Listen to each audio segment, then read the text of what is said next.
Now, let's take a live look at the White House. The stage is officially set for a high-stakes meeting later on today, hoping to avoid a possible partial government shutdown.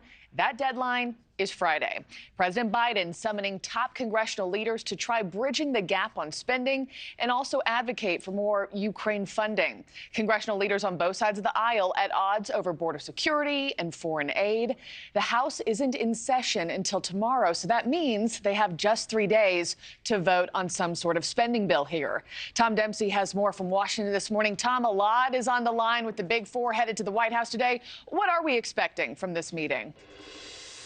Hey, good morning, Markie. Yeah, with time ticking until a partial government shutdown, in just a few hours, President Joe Biden hopes that by holding a meeting here at the White House with some of the biggest leaders in Congress, that could really get the wheels moving on a possible deal on government spending. Here is where we lie this morning. This upcoming Friday, funding runs out for 4 different appropriations measures. And basically what that means, Senate Majority Leader Chuck Schumer has warned that could impact things like food programs, veteran services, housing loans, and even travel delays, since the Department of Transportation would be impacted. With only a few days remaining to reach a deal, this meeting today at the White House will directly focus on government spending as well as foreign aid, including for Ukraine. Some House Republicans, though, want to see these negotiations lead to spending cuts as well as big changes along the border. But House Speaker Mike Johnson has already warned they may be somewhat disappointed. In a private call with party members recently, House Speaker Johnson saying, quote, "I don't think anybody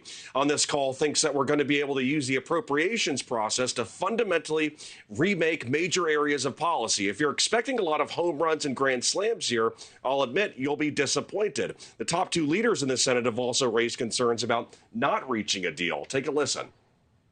Even a partial shutdown would mean chaos and pain for the American people. Shutting down the government is harmful to the country. And it never produces positive outcomes on either policy or politics. Now, we will note that this marks the 4th time in the last several months that Congress has faced a possible government shutdown. The previous 3 times led to a short-term spending deal being reached. Markie, the more time that passes this week, the more likely we may see a short-term deal reached between the 2 sides. Yeah, we'll see if today moves the needle whatsoever. Tom Dempsey, thanks so much. Thanks for watching, everybody. Go to joinnn.com to find NewsNation on your television provider. Also, don't forget to click that red subscribe button below to get more of NewsNation's fact-driven, unbiased coverage.